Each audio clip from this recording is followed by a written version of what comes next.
Big changes since the last video that I posted because I have a new camera after like 8 years, a brand new camera. Let me know if you can actually see any difference because I feel like the user friendliness of this has already improved, but that's not what today's video is about. Today's video is about bats.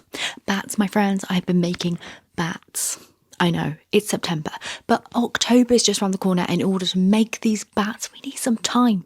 So we need to be prepared. So the cutest bats ever. I did actually make a bat tutorial back in 2019. I've been making these even longer than that, to be honest, but I have improved it and I've made a pattern, and that's why I'm bringing this video today, because I've made the pattern and I thought actually it's quite a mini pattern and I feel like I could share that, be generous with you guys as you are to me. Like, it just, yeah, I don't know, it's a mini pattern. I thought actually going forward, if I make mini patterns, hello sir, then I can share them on this channel because I have some ghost decorations that I want to share the tutorial of as well. And then if I already have the pattern on my shop as well, then it's just like a kind of a fun little, I don't know. I just thought I would share the tutorial publicly on my channel just to say thank you. And if you want to help yourself out with making this as well, and you want to just make it a little bit easier, or you want to help me out with my shop and that sort of stuff, or you would just want to buy the pattern as well and have a written tutorial, then that is available on the Etsy store. So don't know why I'm talking about the bat so much without actually showing you. Look at them. Bats, aren't they adorable? Right, so I did get a bit carried away in testing out the pattern, and I made loads, like loads and loads. They took me, I timed this, an hour and 20 minutes each, even when making them in like bigger kind of bulks. That's why I made so many, because I wanted to know how long it would take me. So here they are. Look at them. Look at their little wings on there. So sweet. Just a primitive little bat. Adorable, I know. I will be selling some actual like sample pieces, some of these bats, the witches that I've been talking about for like the last week, and then the little pumpkin dolls as well, like the little shelf sitter ones. They will be coming to my store, just in case anyone's wondering still, this weekend. I'm just gonna sell off a few like ready-made pieces because I don't need to keep everything. But yeah, the pattern kind of looks like this, a little sneak peek, and yeah, that's available on the Etsy store. So if you want to check that out, you can. I feel like I've talked about that way too much now, but bat tutorial coming right up. I filmed this last night. So I'm on my big microphone now for the tutorial. Anyway, this fabric is actually a doubled up pink cotton duck fabric. The reason it's pink is because I already had this one. I like to start with a nice warm base anyway, because I like to kind of like fabric stain, fabric dye, fabric paint my pieces in order to get that primitive kind of feel, and I feel like doing that on a warm base sometimes like that can show through a little bit and just make it look a little bit more aged. So anyway, with the pattern you will get two pieces, the body piece and the wing piece. If you don't want to buy the pattern, that's absolutely fine, just make your own. Honestly, you can do it, I believe in you. But if you want to make these exact ones that I've made, obviously the pattern is available on my Etsy store. You just want to trace around those pattern pieces and then sew actually on the lines. Once you've sewn on the lines, you're then able to cut the fabric. I just used my pinkish shears to cut mine, as you can see. Then I created two little slits on the actual pieces, so one obviously on the body there, as you can see, going vertical up that bat's body, and then one vertical going up the kind of like center point of the wings as well. So turn those shapes the right size way round. I actually just used the end of a paintbrush here to help me kind of poke out the ears and the feet of the bat body.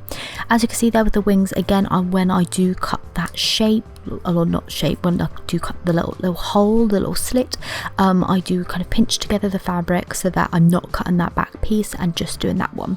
With the wings, when turning this one the right size way round, I did add in a few notches down at the curves of the bottom part of the wings, just so that they turned out nicely once they turned around. And again, just using my paintbrush to really get into all of those curves, all of those little edges.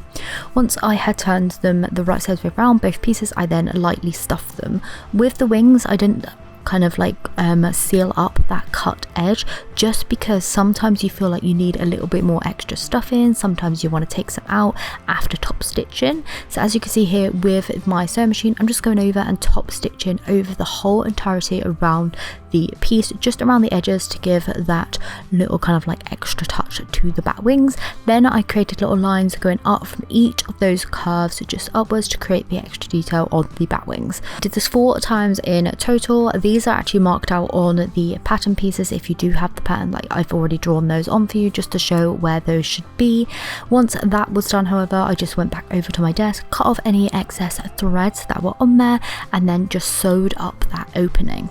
I also then stuffed the body and then kind of like sewed that opening shut as well. So the reason, like I said before, why I don't like sew that opening up on the wings to begin with is just because sometimes you need to add a bit of extra stuff in, and then sometimes you find that you have a bit too much on there. So if you do it after top stitching and you're happy with the kind of like puffiness of your wings, then you know you're okay. You've still got a little bit of wiggle room, you know, and you can just seal it after. So as you can see here, I'm stitching up the opening to the body, just really like kind of roughly. Like, it doesn't have to be that neat at all, because when we put the two pieces together, we actually join them up where they kind of face each other and you don't see it anyway.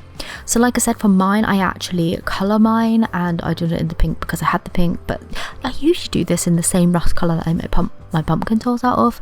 But yeah, to stain them, I actually use acrylic paint and fabric medium to make a fabric paint. To begin with, this is a 50-50 ratio, and then I watered that down just with plain water at, again, 50-50. So if you have a black fabric paint and then just like water that down at the 50-50 ratio with water, that will give you the same effect. I just make my own fabric paint at home because I do a lot of work like this, so I just find it's easier to have acrylic paints and just fabric mediums in my kind of like craft collection. So in order to stain this, like I said, this is quite a watery mixture. I just kind of like really buff that into the fabric, staining it, and then I do dry it with a heat gun, which also like kind of like heat seals that fabric paint into place. I do go back in and do like another layer sometimes if it looks a little bit too grey, but to be honest, this was looking good. It was looking like nice and primitive to what I wanted. At this point as well, you can age your piece by using some like rust or brown coloured acrylic paint and just dry brushing that on at this stage. That looks really good if you do want that kind of like more old primitive feel. Anyway, next step then is to just attach the wings to the body. As you can see, I'm just hand stitching this. I'm actually creating a like almost like crossed stitched pattern at the back so that you can see those hand stitches, making it a bit more handmade looking again, just making sure that the kind of wings and the body are fully secure together. And like I said before, the openings are facing inwards so you don't see those anymore. You can glue it if you want to, but I just like to sew my pieces.